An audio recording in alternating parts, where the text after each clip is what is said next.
What's up? Clover's psyched about this video. Welcome back to Beauty and B Movies with me, Pale Kayl. Today we are going to be talking about the 1998 crime horror film, Strangeland. It was written and starred in by Dee Snider of Twisted Sisters, which I thought was very interesting. I don't want to say I didn't know this movie existed because I do remember seeing the cover of it in remember Blockbuster? Remember Family Video? I worked at a Family Video for a hot minute. It was fucking horrible. I remember seeing the cover at Family Video and being like, oh yeah, that looks creepy. And I'd kind of forgotten about it. And then per usual, scrolling through Reddit, I think I actually first saw it on Tubi and I was like, So I went to Reddit, kind of read up on it a little bit to see what people think. I thought it's worth a shot, watched it, got the tinglies. Got the feeling, where I was like, this needs to be reviewed. Now it's gonna happen. Strangeland stars Dee Snider, of course, of Twisted Sisters, like I just said, as Captain Howdy, an online predator who tortures his victims by playing the entire discography of Twisted Sisters. I'm kidding. I'm kidding about the discography thing, not about the torture, because he does that. He tortures people in the film. Here's Strangeland. I'd like to preface this video by saying I know that my hair looks crazy. I tried to put it in a ponytail. I tried to put it in a bun. It looks fucking horrible. I'm just gonna do one of these. We're talking about Strangeland. I have no idea why this is called Strangeland. I guess because they're trying to say oh, these people that have piercings and have body mods and do body suspension and stuff like that are strange. I don't know. It's implied, but they never say exactly why it's called that. So it's an interesting choice. I'm also using this. This is my first time using this primer from, it's either Refy or Refy. I've heard it both ways. I think it's Refy. I'm pretty sure it's Refy, but I've also heard Refy. So I don't know. Don't cancel me. It's not the one with the roller. It's got a cooling applicator tip. I want to see what it's about. I want to see if I like it. I don't know how much to use. Refy is really interesting makeup products. They're very innovative, very different, very cutting edge, if you will. Oh, it's weird feeling. Okay, interesting. It feels kind of dry. I don't know how I feel about this primer. I'm gonna be honest with you, it's a little weird. Okay, so we're gonna talk about Strangeland. I do wanna say right out the bat that the soundtrack to this movie is just full of bangers. And we've got Seven Dust, we got Megadeth, we got obviously Dee Snider himself. It's very gritty and 90s and grungy kind of feel to it, and I love it. The only blip on the soundtrack is Kid Rock. Ew. I'm gonna attempt to do my take on 90s kind of grungy, alternative girl kind of makeup. The reason I'm saying my take is because I'm well aware that in the 90s their brows were pencil thin. I'm not doing that. I'm so sorry, not with my face shape, not with this square ass head, not with SpongeBob SquarePants. Can't do it. I can't commit to that. And I'm sorry. I am still gonna have black brows. I have to. It's the only way. That is what I'm gonna attempt to do today. Smoky, sultry. I kind of low-key don't exactly know what I'm doing. I don't have a look planned out like I normally do. So if this turns out, it's gonna be a serve. And if it doesn't, we all just need to collectively accept that. Thank you so much. We open up the film and we meet Linda Cardellini, who is pre-Velma, pre-Freaks and Geeks, pre-everything really. I'm not certain because I didn't research it, but I think this was one of her first film roles, or it had to be early on in her career. But of course she looks absolutely stunning. She is just beautiful. I really wanted to do an updo like hers seen here today, but I can't do that. For all I know about makeup and skincare and stuff, I know some hair knowledge, general hair knowledge for sure, enough to sell hair products to people. Handling my own hair, first of all, it's down to the middle of my back. Problem number one. I just could not figure out how to get it to be manageable today, and I could not figure out a cute grungy updo. And I know people are gonna be like, oh, it's so easy, you literally just do this and you twist it, whatever. My hair is so hard to deal with. I have a shit ton of it. Obviously it's long, but I also have high hair density, a ton of hair, and it's very fine, so it tangles so easily. So anyway, let's actually get into the film. The updo, the choker, the cool tone lip. I'm so inspired by her look, and it's just in this scene. And then other than that, through the film, she looks just like a normal high school kid or whatever. But in this scene, she looks so grungy, late 90s, kind of a little bit, maybe a little punky. I don't know. Maybe not punk. Whimsy goth, I think they call it. I don't know. She looks so cute, and I just wanted to be her. Her name in this movie is Genevieve, and Genevieve is super into IMing. Do we all remember IMing? Probably not, but it was a simpler time. Genevieve is super into instant messaging on in little chat rooms. I really liked seeing the computer and like the apps they run and everything. It was very nostalgic for me. I really enjoyed it. Also, this is the first time I'm using this concealer. It's a new one from Charlotte Tilbury. I think it should be out by the time this video drops. I do think it's a pretty good shade match. It's a little light, but I like that. I wanted to do very light matte because, you know, I'm trying to go for more of a 90s look today. So Genevieve over here starts instant messaging with some guy in a chat room named Captain Howdy. Weird fucking choice for a username, I have to say.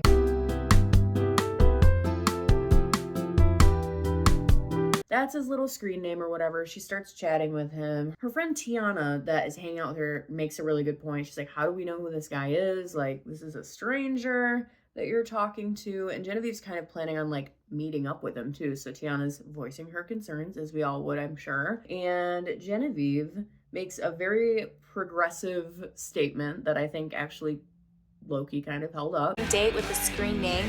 Who is this guy? Where have you been? Someday we'll meet, marry, and have cyber sex with the man of our dreams online. I mean, that's not... At that time, that was probably like a wild and racy thing to say, but like actually that kind of has held up, right? I mean, the internet in general is a beautiful tool for meeting other people, and yeah, that's pretty much it. I mean, I met my fiance online, so I can't say shit. Good for her. She's right, and she should say it. Genevieve kind of like pulls up her the profile of Captain Howdy because she wants to show Tiana, like, no, I know who this guy is. Like, I can see his profile, which obviously we all know about catfishing and all that stuff, but it was 1998. Can you blame her? So she pulls up his profile, and I was disappointed to notice, because this is the kind of stuff I pause on, right? I want to see what his profile says, and they like just show a glimpse of it, because the director's probably not thinking anybody's gonna pause and like actually read this guy's profile.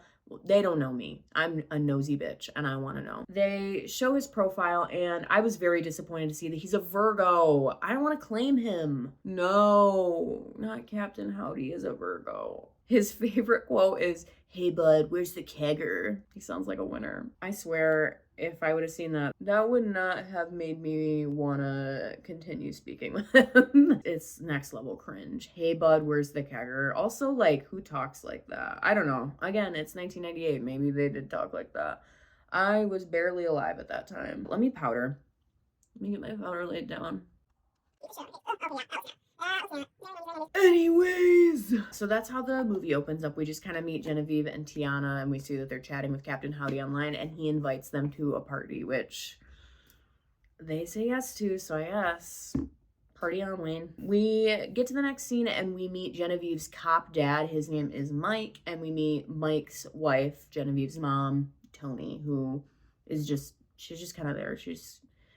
I don't want to say she's like nothing burger, but she's just kind of there. She's not super important to the story necessarily. We meet them, and we find out, since they're kind of hanging out at their house, it's the next morning, we find out that Genevieve is missing. So she went to this party last night and she has not come home. They don't even know that she went to the party though. They just know that she's not at home. They assume she spent the night at Tiana's, her friends, but Tiana's mom calls and is like, hey, did Tiana stay at your house last night? So it's one of those classic tales of like, oh, he said, she said, like, they don't know. The girls are missing. I do just want to get this out of the way right now. I do find the dad attractive. And yes, I know I'm damaged, and that's my own journey. I understand that. I don't know what's wrong with me. And like, isn't he kind of cute though? It's literally just a guy. It's literally just a guy. And I have to stop. I'm seeking therapy, okay? We also meet Mike's partner, Steve, who is a little hothead. He's very much a trope, right? He's the young rookie cop that doesn't go by the book, and he's coming in to shake things up and do things different, and he's not going to answer you, chief. It's very Detective Mills coded from Seven. Seven's one of my favorite movies. I fucking love it. And it did come out slightly before this film, so we definitely see some influences, and I'll touch on those throughout this video. Yeah, definitely some influences from Seven. I feel like he is a really pale imitation of Brad Pitt's very lovably charming and somewhat childish and somewhat irresponsible and somewhat immature and somewhat yada yada Detective Mills. They're kind of similar. Steve is a very, very cheap imitation. He's imitation crab. We don't love that. I do also want to address the accusations from 2 videos ago when I was roasted publicly for never eating a grape. I was a picky child, and I ate chicken nuggets, and I drank chocolate milk, and I ate Pringles. I know by looking at something, I'm like, I'm not gonna like that. I know that it's crazy that I haven't had one. But you know what? In the words of Linda Belcher, why would I eat grapes when I've got the stuff that grapes grow up to be right over here? I drink wine. Pale Kayl wants you to listen to her reviews about B-movies and to watch her do her makeup. But why should you do that? Because of her views on justice. I didn't say justice for grapes. I said grape, as in grape flavor. I stand by what I said. Why not justice for all grapes? Why just the flavor? A vote for Pale Kayl is a vote for injustice for all grapes. Brought to you by Justice Under Grape Society. That's it. I don't want to harp too much on the partner because we can't all be held to the standards of 90s Brad Pitt's charms, okay? He definitely doesn't have his charm. Well, let's just imagine he's been missing for 2 days, and some asshole file clerk tells you that it's going to be 2 more days until you get the information you need to find him. You got 12 hours, not a minute more. Hey, Steve.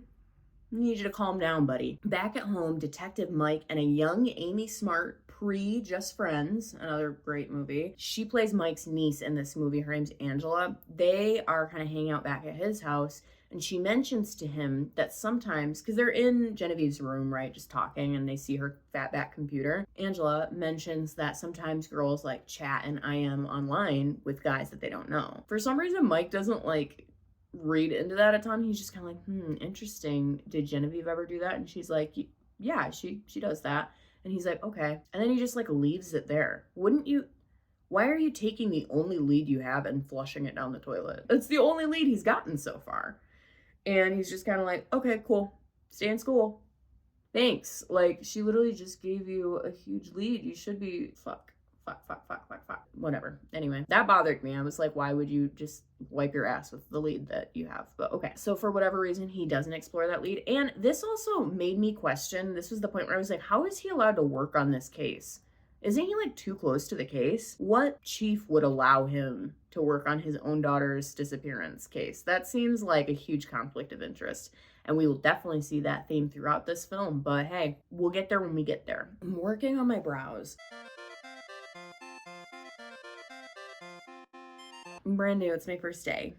I hate how much your eyes water when you sneeze. There isn't much time to dwell on all of that anyways, because Tiana's car gets found in a lake and the boys in blue go out to investigate, because obviously that's not a great sign. I feel like I'm gonna again say that I don't know why Mike is allowed to be on this case. What if his daughter's corpse is in that car or something? That's clearly going to be traumatizing. But I guess for some reason, while they're coming to investigate the car being sunk in the lake, the tow truck driver over here is listening to Kid Rock, so we have to suffer through that. Hey, can we kill that music? Do it. Thanks, Steve. I agree. Unfortunately here, I know I just kind of mentioned, what if Genevieve's corpse was in the car? Well, it's not Genevieve. It's Tiana. They do find her corpse in the trunk, and her mouth was stitched shut, which you can see on the cover of the film, the movie cover, it's Genevieve, spoiler alert, but you see someone with their mouth stitched shut, and same thing here, we see Tiana's mouth stitched shut. I think this is one of the creepier parts of the movie, actually. The imagery of someone's mouth being sewn shut is kind of fucking unsettling. Along with her body, a huge septum spike. I can't remember who says oh, they left this behind, but how would you not notice that spike is missing? That is huge. Big enough to pierce rhino hide, I would say, with that one. It's a pretty big spike. I feel like you would definitely notice if it just fell out of your nose, if that's the implication, which I'm not really sure. They were trying to imply that it was fell out, or if it was purposefully left, a calling card or something. Same thing with Buffalo Bill when he puts the maw down his victim's throat. Maybe it's the same kind of deal. I don't know, but it was it felt like it was being implied that it was an accident. And I was like, listen, never had my septum done, but I've had piercings in multiple places, and any of them I would have noticed falling out, I'm sure. Especially this big honker right here. industrial strength. What, this is bigger than average? Yeah, that one's a fucking monster. Yeah, I would say so. Lucky for them, the tow truck driver that's there, remember the guy who's listening to Kid Rock? He is kind of obsessed with like body modification. He's obsessed with like tattoos, piercings, all of that good stuff. We know and love it. He's kind of obsessed with this kind of stuff. He's like, this is my world. And it's like, okay, you're a white guy that has like tattoos, calm down. They catch a break in the case with him because he kind of tells them, yeah, that spike's bigger than normal. So whoever has this is probably somebody who has like piercings, body mods, all that stuff. This is a part of the movie where I get to play a little game called, is he hot or does he just have tattoos? I think this guy he might just have tattoos. I don't know though. Something about him. I don't know. So anyway, I'm gonna do something kind of fucking crazy with the eyes, which is I'm gonna cover my lid with liner and then smoke it out because I feel like that's very 90s. Like a creamy black liner. It's all about the smokiness, right? So the boys in blue head to Zibalba, which is this club for really like alternative people who have like tattoos, piercings to the extreme, like are into like body suspension. Like that's a really big part of this movie. As someone with tattoos that's had piercings, I'm not like super well versed in everything that's included in this film, but I did find it interesting. The body suspension stuff kind of creeps me out. Like I think it's cool. I respect it totally. If you're somebody who like does suspension and stuff like that, that's awesome. That's cool. But it does like, it scares me. All I think is like, what if you're hanging from like nipple rings and they rip out? I think having nipple piercings honestly like traumatized me. My nipple ring got half ripped out of my nipple by the threads of a towel and I've never recovered. And this is my story. But anyway, they had to Zibalba, which is basically this club where people just like breathe fire and hang out and have a good time. I think it looks great, honestly. I was like, all right, I'm feeling this kind of like little like goth punk dance club. Like it was I don't know, it's fun. I liked it. They obviously are not amused. This isn't really their scene. If you could guess by looking at them or listening to them talk or seeing them interact in any way with other people. I'm obsessed with the dance moves and I'm obsessed with this guy over in the corner that's just like smoking and like hanging out like naked, having a good time. So fun. I forgot that you could smoke in clubs and bars in the 90s. Without even interviewing or like attempting to interact or talk with anyone, they just like do a lap around the club and they're like, let's get out of here. Whatever. I'm not gonna find anything here. And it's like, you didn't even try. You didn't even try. Get out of here. It's like trying to find the owner of the glass slipper. Yeah, in a room full of Cinderellas. I feel like they're kind of the worst cops ever. Like, maybe not. No, we've seen worse horror movie cops on this channel, but they didn't do like the best job ever, in my opinion here. That's all I'm saying. That's it. I don't know what the point of this scene really was. I guess just to like show how Captain Howdy's world and like imply that he's alternative. I don't know if they're trying to imply that because he's alternative, he's a sadist and a murderer. I don't know what the implication is there. Obviously that's not true. We do meet Captain Howdy during this time frame though. It's in the next scene. He is played by Dee Snider of Twisted Sister. Interesting. He actually is the one who wrote this movie. He stars in it as Captain Howdy. Okay. I'm not gonna slander or anything because, you know, he's not gonna take it. It's funny. I'm gonna kind of move to the eyes a little bit here.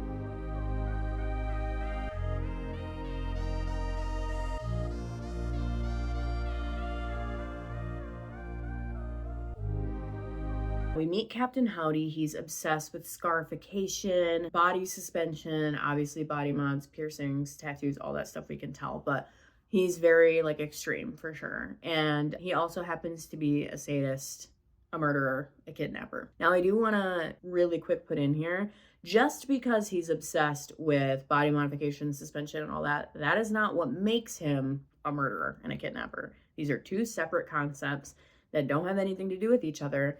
This character just so happens to have alternative interests and also be a kidnapper, a murderer. I just want to clarify that. I have tattoos and the only thing I've ever murdered is a Chipotle burrito bowl. Don't forget my fajita veggies, that's all I'm saying. Just kidding. It's a joke. It's a joke.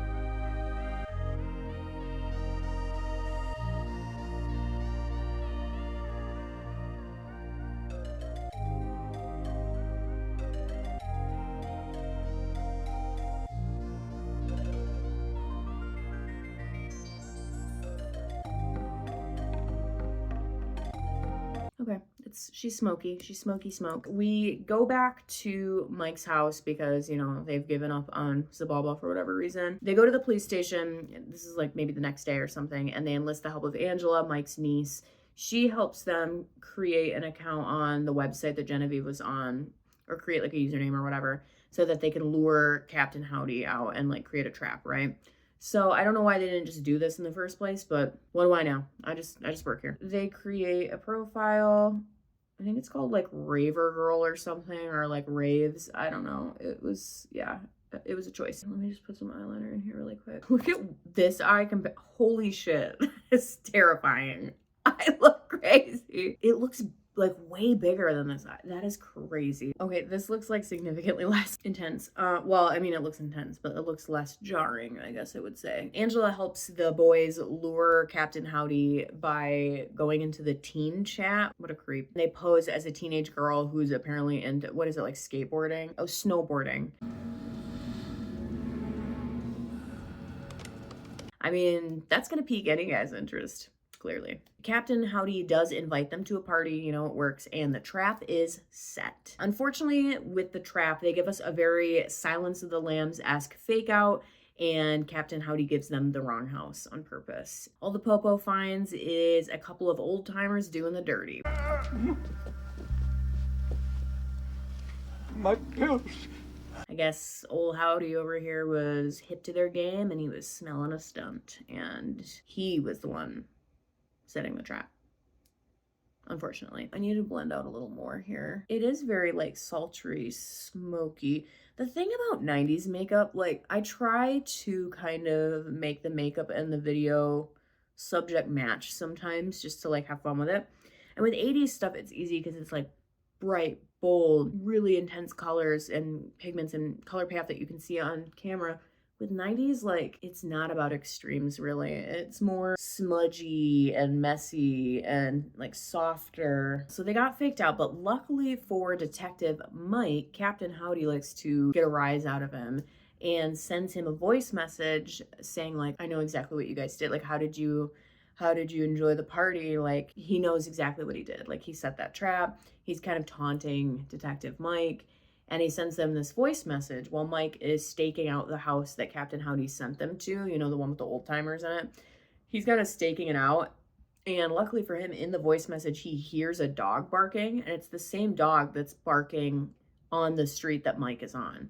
So Captain Howdy lives in the house next to the old timers. That's why he set that trap, so that he could see if it was actually teenage girls going in the house. And he saw, obviously, like the SWAT team or whatever going into that house. So he knew that he was going to get got. That's why he set that trap, which honestly, I hate to say it, but smart. Not that smart to send that video message though, because now Detective Mike knows exactly where Captain Howdy is, and he decides he's going to go rogue in a very Clarice Starling-esque move and break into Captain Howdy's house and take him down by himself. Stays here. I'll be out of here in a minute, okay? Backup's on the way. God damn it, Mike. Check your corner. That's like first day shit. It's very Clarice Starling of him. Have you learned nothing from Silence of the Lambs, dumbass? Apparently he's never watched the movie, I guess. I can't say the same. I feel like that's one of my most rewatched films. I mean, Silence of the Lambs is one of my favorite movies. Probably, definitely top 5 for that one. Anyway, nobody asked. So Mike stumbles across Captain Howdy's torture chamber, and he does find Genevieve alive. She's in a cage. She's also got her mouth stitched shut the same way that Tiana did. Very freaky, right? The creep factor here is very high. Genuinely scary, just like Captain Howdy. We finally see his face here because they've been teasing us with like him like doing like pull-ups or something and you just see his back, or him sitting in the chair IMing and you just see his back and you don't see his face. This is the first time we get to actually see his face. And it was creepy. He looked creepy. He did a good job conveying that kind of intensity. Like I got nervous looking at him. I was like, damn. They made a really good job of making him seem super tall throughout this whole movie. Because Captain Howdy's kind of like a big, like imposing, threatening presence, obviously, right? They did a really good job making him seem super tall. Because, I mean, Dee Snider is 6'1", so he's tall, right? That's tall. But that's not like, they make him seem like he's like 7 feet tall or something. I don't know, maybe it was just me, but I feel like they made him seem like very domineering. You know what? You can say whatever you want about Dee Snider's acting in this movie. A lot of people criticized it. I felt like he put his whole dick and balls into this role. He really like tried to sell this like Buffalo Bill adjacent monster, and I'm kind of buying it. I don't know. Am I alone in that? Like, am I the only person? I thought he did a good job. I thought his acting was pretty good. What do you guys think? What I'm not buying are these like fucking 5-minute long monologues about pain and sensuality and like enlightenment. I'm not buying that. That was a little like, okay, yeah, like I'm checking my non-existent clock here. So obviously Detective Mike arrests him, and you start kind of getting the feel that Captain Howdy, I mean, obviously he's unwell. He's torturing people. He starts kind of talking to himself and answering his own questions, and you're like, oh, like something's further is going on. So they kind of plant that seed a little bit here that Captain Howdy's got something going on. Seems like schizophrenia, I think, right? But you know, it's not confirmed yet, but it is schizophrenia. He's schizophrenic. Spoiler alert, I guess. So we get a quick like montage scene of Captain Howdy pleading insanity in the court, and he is actually found not guilty by reason of insanity. His real name is Carlton Hendricks, and he is a schizophrenic who is not taking his medication. So that's what he's pleading. Like, he's pleading insanity and being found not guilty by reason of insanity. So we jump to 4 years later, and we get to see the straight edge version of Captain Howdy, or Carlton Hendricks. I'll probably refer to him as Carlton for right now. I guess now that he's on the straight and narrow, that means we get a Thomas Jefferson ponytail and the most full coverage foundation I've ever seen in my life. This was the most unbelievable part of the movie for me. You're gonna tell me that he is covering that thick black tattoo, face tattoo, with full coverage foundation. What foundation is this? I need to know. Maybe it's like stage makeup or something. I gotta be honest, I've never known any foundation to be able to cover thick black lines like that. I know this is nitpicky. I'm not sorry about it. We have to address the situation. Nothing is gonna do that, not even Dermablend. I mean, this is double wear right here. Here, we'll do a little demo. I won't even do my black tattoos. Let's do this one. This one, it has black in it, but it's more green and red than anything. Look at that. At first, yeah, it looks like it's gonna cover. You see what's happening though? Yes, it's covering because it's double wear, and double wear is good coverage. I'm even stippling with my finger, which is gonna help build that coverage up. But look at that. You can see through that.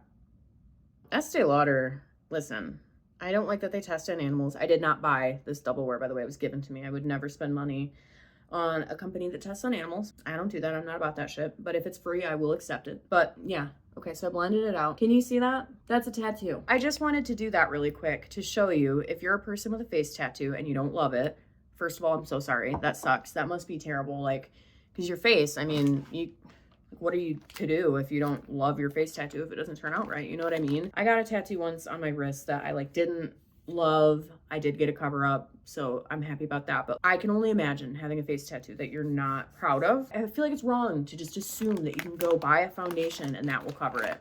Now, if he's doing color corrector with it, maybe, yeah, okay, might look a little bit better. You can't cover those thick of black lines with foundation. I just wanted to put that out there. And maybe he's using something else. Maybe he's using something like a grease paint or something. I kind of want to not change what I said, but I want to add to what I said. It's just the way he's covering it. Like, it's how full coverage it is immediately that's making me question it. Maybe you can get foundation that will cover tattoos. I don't know, just a tattoo that's that massive, thick, and literal thick black ink. I just don't know. I'm not buying it. I'm sorry. Maybe if you have a little one and it's not super thick black ink, you can cover it, especially if you're doing layers and powdering and stuff. But for his tattoo and the technique he's using, I'm what foundation is this? I need to know immediately.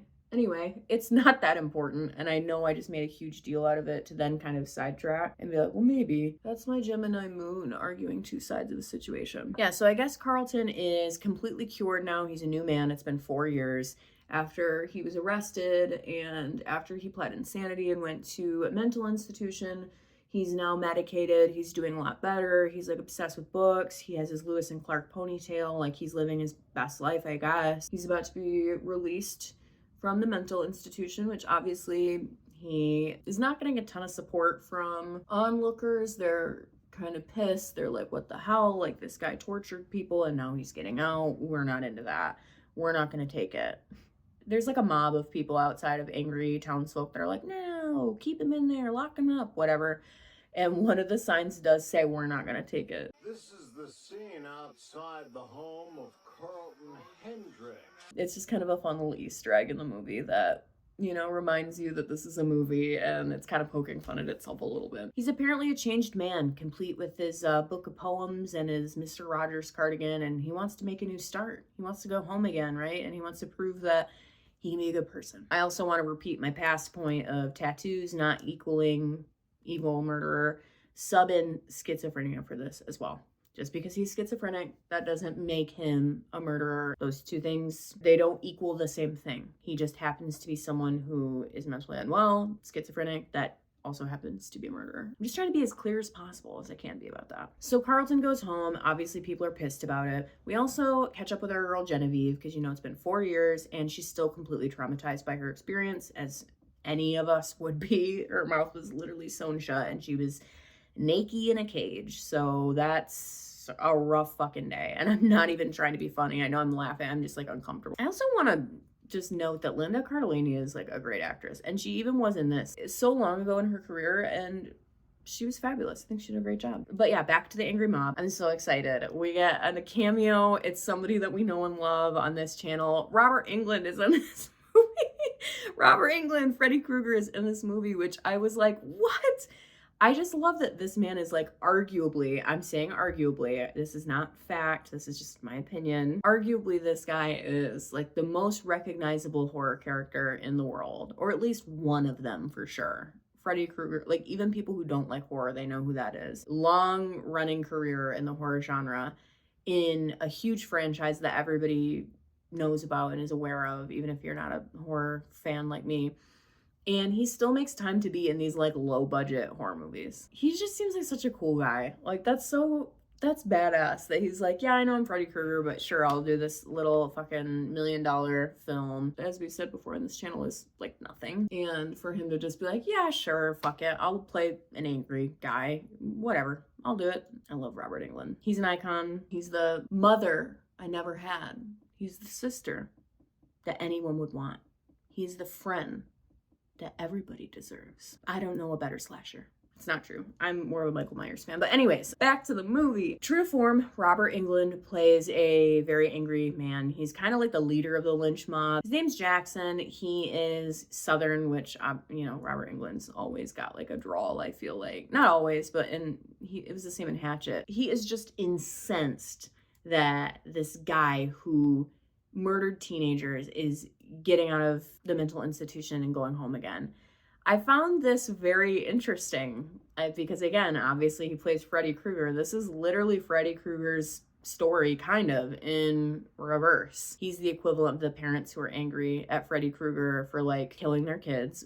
Rightfully so, obviously, right? He's now that parent. There was some humor in that. I was like, okay, very ironic. I see what they're doing, and I'm here for it. We love it. Predictably, Robert Englund plays a dick. He does it so well, doesn't he? I mean, truly. And he wants revenge on Carlton. He has kind of assumed that now that Carlton is out of the mental institution, that he is gonna murder his teenage stepdaughter. I don't know. I think he just was looking for an excuse to go after him, to be honest with you. I don't think he was worried about his daughter. I think he just was pissed that this guy did what he did and got away with it, which I get it. It's too late for that. They've had their chance.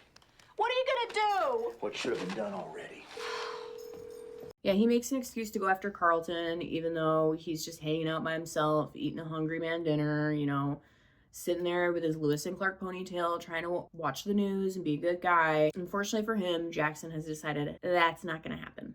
He gets a little group of vigilantes together and they decide to go after Carlton. They show up at his house. They start beating him up. They just rock his shit. And they literally hang him from a tree. This was the point where I was kind of like, so where are like the cops? Shouldn't they be watching his house? There is a cop watching his house. It's Mike. Okay, so this seems, I know I'm not a police officer, obviously, I'm aware of that. This seems like a huge conflict of interest though, no? Like, why would they let this guy watch the man who kidnapped his daughter's house to make sure he's like safe? Obviously he didn't give a shit.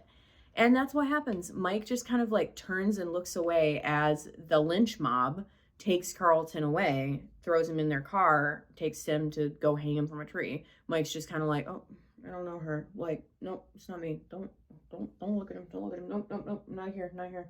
It's like, girl, that's your job. I understand why he would feel that way, and I understand why that's wrong. I just, like, why would you have him patrol? Is he the only cop in town? Is everybody else on vacation? What the fuck's going on? Oh yeah, that's so pretty. Just really highlight that brow bone, because in the 90s, they didn't really highlight anywhere else. So that's gonna be difficult for me. I don't know if I can promise that. I'm used to highlighting, like, you know, all the high points in my face. I just don't want to look flat. Makeup's gonna look flat if I have highlighter nowhere else. I don't know. We'll see kind of how I'm feeling. But low-key, I almost want to put some green in there and just see what happens. But I'm like, no, this is pretty true to life. Very just grungy, blah. This is honestly, as far as I'm concerned, this whole thing, not the whole thing, but this part is the chief of police's fault. Bro, you should not have let him be watching Carlton's house. He should not have been guarding the house. Like, that was a huge mistake on his part. So, you know, bad chief. As the mob is driving Carlton away against his will to, you know, go hang him from a tree, his medication falls out of his pocket and the car crushes it under the tire. So that's not good. He needs that. That's kind of like, they're implying that that's what's made him change and like helped him so much, and now it's gone. So gonna have a bad time. Anyway, the mob decides, you know what, we're pissed. We're gonna hang this guy from a tree. So that's not a great idea for many reasons. Obviously, first of all, you can't do that. You can't just take justice into your own hands like that. You can't do that. Also, this guy used to be super into body suspension, hanging from like chains and shit. So I don't think that's gonna work as well as you want it to, because he's kind of used to like pushing his body past those normal limits, I would assume. They kind of imply that. Definitely not the best idea on their part, but let's see how that pans out.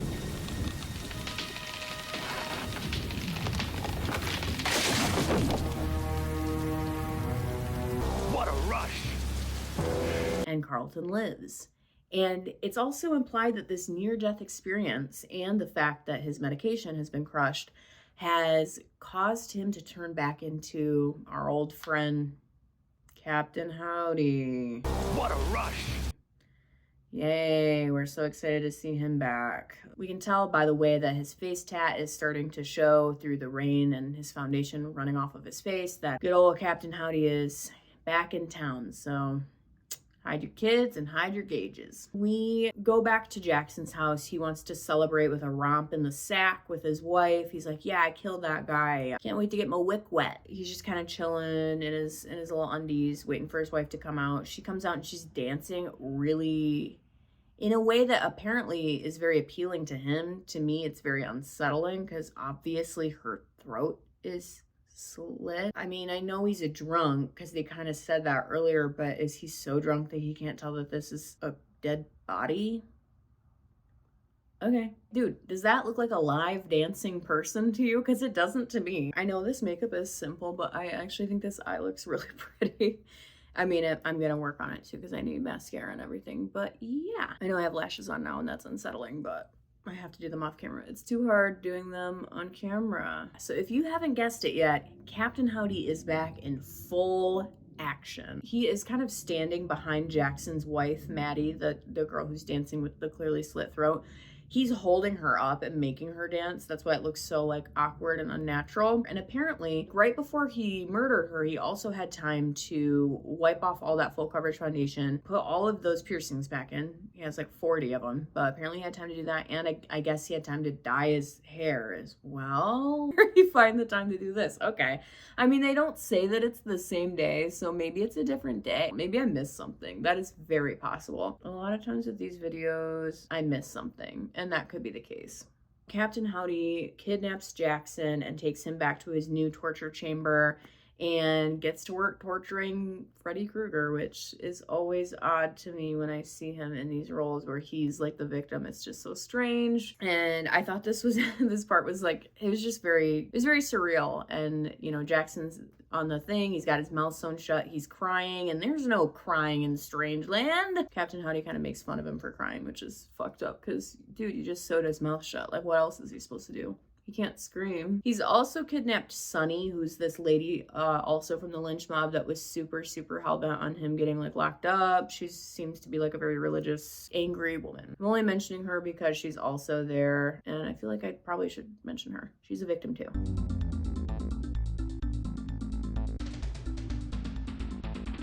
Ooh, I like this lip.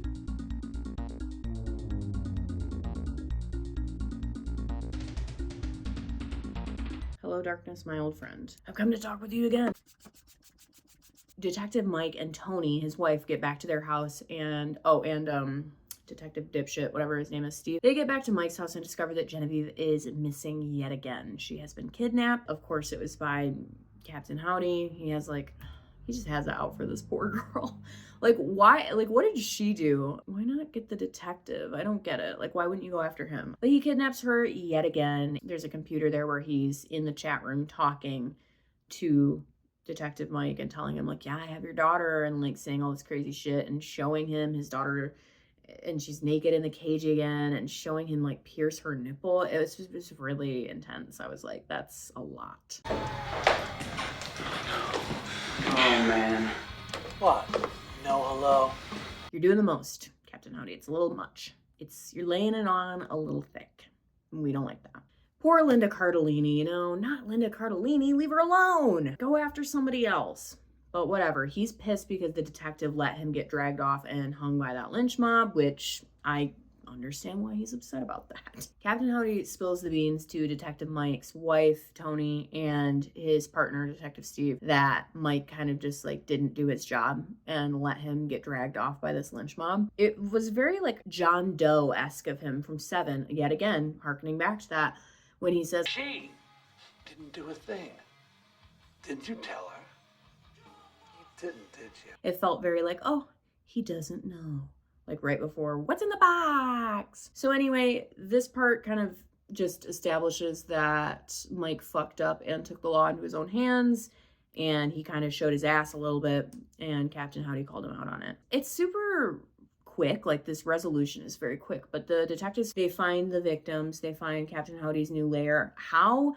I don't know if I like missed it or something, but they didn't really explain it. All of a sudden it was just like, oh, we found the victims, like we're saving everybody. So it was like, okay, cool, great. Like it was very unclear, but somehow they find everybody and save them, which is all like fine and good. So I think for the most part, all the victims are alive. Genevieve and Robert Englund are for sure. I think this dude is actually more so into the torture aspect than he is into murder. I don't think he's really like super into murder. I think he dabbles, but I don't think it's his main thing. He talks all the time about how he wants to like make people experience enlightenment. He's a little fucked up, but I don't think the murdering is like his main like squeeze. Like I don't think he's like super obsessed with her. He's more so into the torture part. Everybody's alive. And actually even Robert Englund's wife, sorry, I need to call him Jackson. That's his character name. Jackson's wife, Maddie, from earlier, you know, the one that was dancing with the throat slit. She's actually alive too somehow. I don't know how. It looked like she was definitely a corpse, but I was wrong earlier. My bad. She's alive too. They mentioned it in passing. Like, oh, we're gonna go check on her at the hospital. It's like, okay, thought she was deader than a doornail, but I guess not. They don't find Captain Howdy here, but Mike decides he's gonna go back to Zibalba, the club from earlier, remember, where people are breathing fire and like smoking inside and hanging out in their underwear? He's gonna go back there to find Captain Howdy to again take the law into his own hands and face Captain Howdy himself and confront him. He finds like a book of matches or whatever that say Zibalba on them. So it's like a, again, very Buffalo Bill-esque of him, kind of like the death's head moth in the victim's throats in Silence of the Lambs. He's leaving clues to lead the detective to him. He wants to like basically face Detective Mike, I guess. Mike goes back to Zibalba, and then even though Detective Hothead over here is spouting all this bullshit about like, I would kill him and all this stuff, he is all talk and no action. He always misses everything, but he is the first person to be like, I'd kick his ass. You know, I could give a shit who made it, because I'm gonna kill it. Okay, sure, bro. Very alpha male of you. He doesn't come with Mike to track down Captain Howdy because he is all talk and no action, all bark, no bite. Mike does find Captain Howdy. Maybe you're not used to dealing with anyone who's not restrained and mouth isn't sewn shut. Is that what's bothering you, Carl? Some regard it as an evidence of bravery. For a man to go into battle bearing no weapon that can do any harm at a distance. It's easy to be hard from behind your mama's skirt. What? Okay. Oh, I totally lied. Detective Frat Boy does come. He does try to get into Zibalba, but it's like locked. He can't get in, and he doesn't like kick the door down or kick the windows in or anything. He's just like, oh, it's locked. Oh my gosh. Like, I can't do it. That sucks. I really want to like catch a bad guy, you know? Okay. Seems like it. For all your rhetoric and endless preening, you're no more than a schoolyard bully with a persecution complex. How about I come over there and beat the dog shit out of you? Whoa, just take it easy, man. I love my nails with this lip. I know it's not the most interesting makeup of my life. It's actually really like super, super minimal. I don't know. I was trying to do something kind of like grungy, and I do feel quite beautiful. But that's neither here nor there. Captain Howdy and Mike get into a little scuffle.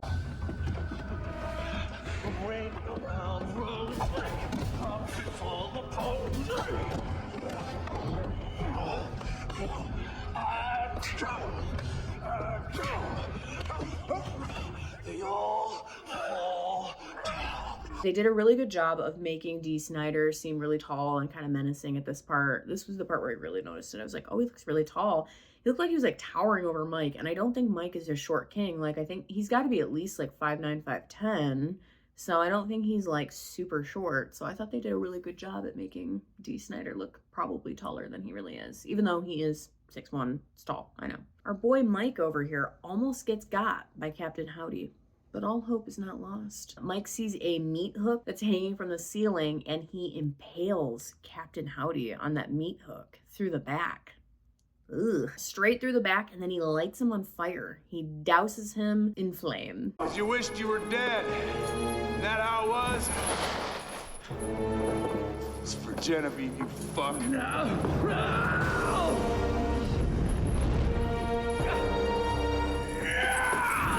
Oh shit, okay. Like, he's not fucking around. I was a little like, okay. Honestly though, this part does make you kind of root for Mike. We really don't see a lot of like emotion or like anything from Mike the whole film. He's very flat as a character. We get no character development with him at all. He's very cold, very emotionless, like cold fish. His wife even says like he's like a man of steel or something like that. I don't know. Maybe she doesn't say those exact words, but they just kind of imply that he's not very emotional at all. And you really don't see much from him at all in this movie. Maybe a little bit here and there, but not much.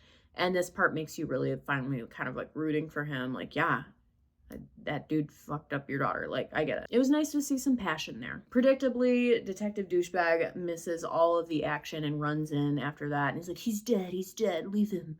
Like, we gotta get out of here, you know? People always do that. You shoot him once, and then somebody comes up and they're like, no, I'm gonna pull you away. He's dead, like, leave it. And it's like, how about I make sure? Double tap, you know? Haven't you seen Zombieland? Double tap.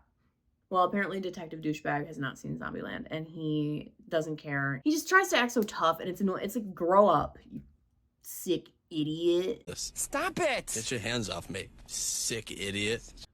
So in the end, Mike takes justice into his own hands and burns Captain Howdy alive. Honestly, I get it, but like, y'all should have left him alone. Like, he was trying to change for the better. Just leave him alone.